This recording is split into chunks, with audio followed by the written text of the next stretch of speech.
ઘણા એવા કિસ્સા થયા છે સાહેબ કે ફેમિલી નથી બોલતી પણ એ લોકો ફેમિલી ફિલ્મ જોવા ગયા છે અને ફિલ્મ પત્યા પછી રડ્યા છે અને ફેમિલી બોલવા માંડી. 1932 થી નરસિંહ મહેતાની ગુજરાતી ફિલ્મની શરૂઆત થઈ અને ગુજરાતી ફિલ્મને 93 વર્ષ થઈ ગયા. 100 વર્ષ થવામાં આવે 7 જ વર્ષ બાકી છે, પરંતુ ગુજરાતી ફિલ્મે ઘણી બધી નવા જૂની જોઈ, જાત જાતના વિષયોની સાથે ફિલ્મ આવી. પરંતુ તાજેતરની અંદર એક ફિલ્મ આવી છે લાલો શ્રી કૃષ્ણ સહાય. આ ફિલ્મે એટલી બધી ધૂમ મચાવી છે કે ગુજરાતી ફિલ્મ 78 કરોડ રૂપિયાની કમાણી કરે એવું કોઈ સપને પણ નહોતું વિચાર્યું, પરંતુ આ ફિલ્મે 78 કરોડની કમાણી કરી છે અને કદાચ 100 કરોડની લિસ્ટમાં પણ આવી જાય તો નવાઈ નહીં.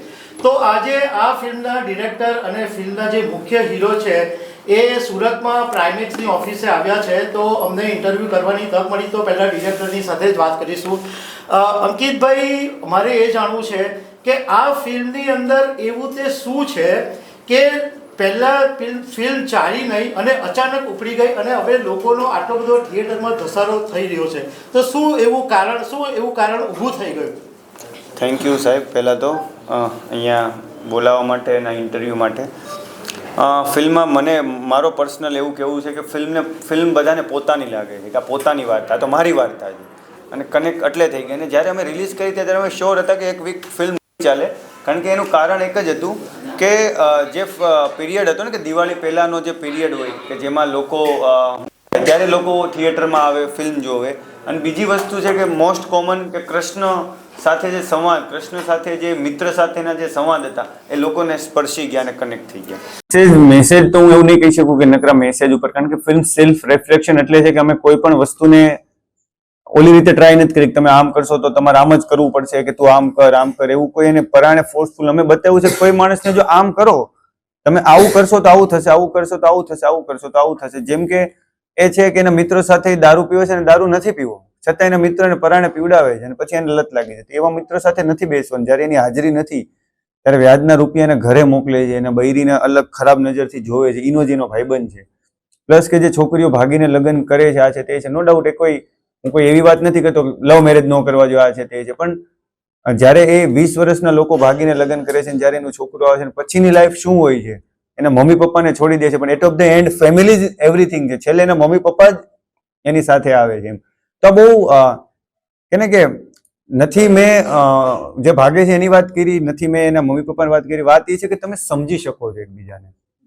આખી વાત એ છે કે એકબીજાને સમજો. જેમ કે આજે મારા પપ્પા છે તો એની યાર વાત કરું, મારા મમ્મી યાર વાત કરું, મારા ભાઈબંધ મિત્રો કેવા છે, એકબીજાને ટ્રાન્સપરન્સી હોય ને તો આ કોઈ પ્રશ્નની વાત જ નથી. આ બહુ સેલ્ફ રિફ્લેક્શન છે. એટલે જ આખું ફેમિલી જોવા જઈ રહ્યું છે. એક નાના બાળકથી લઈને એક દાદા સુધી આખા લોકો બેસે છે.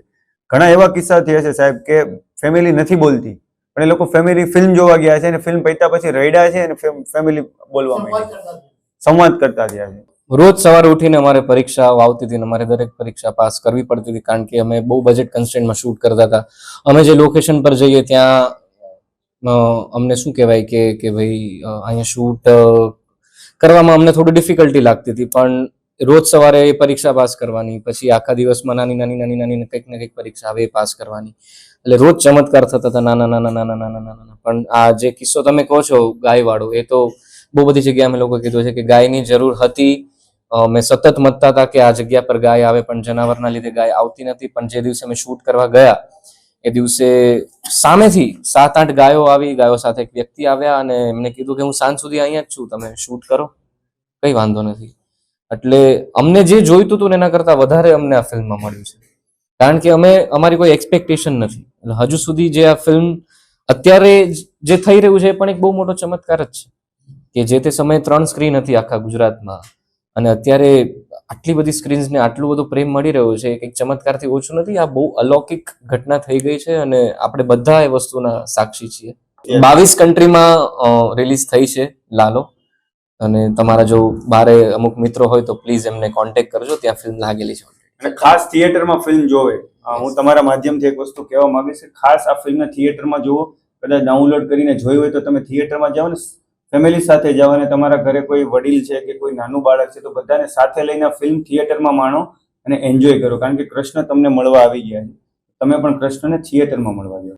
હા, ઘણી વખત એવું હોય કે રોજબરોજની લાઈફમાં આપણે ભગવાન સાથે આપણે એક અલગ પ્રકારના સંબંધો થઈ ગયા, આપણને ફરિયાદો હોય કે એ શ્રદ્ધા થોડી ઝાંખી થઈ ગઈ હોય. પણ હું એટલું કહીશ કે આ ફિલ્મ જેટલા પણ લોકો જોશે એમની અંદર જે શ્રદ્ધા છે એ ફરીથી આવશે, જાગશે કે ભાઈ ભગવાન છે, ભગવાન સતત આપણી સાથે જ છે અને આપણે ખાલી સારા કર્મો કરવાના છે, સારી નીતિ રાખવાની છે.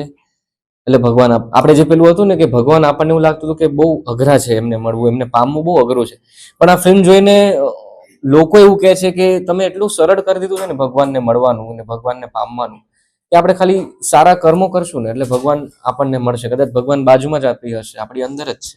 તો આ ફિલ્મ થકી આ અનુભૂતિ સતત થઈ રહી છે લોકોને. તો હું એ જ કહું છું, જે લોકોએ ફિલ્મ નથી જોઈ પ્લીઝ થિયેટરમાં જઈને આ ફિલ્મ જુઓ.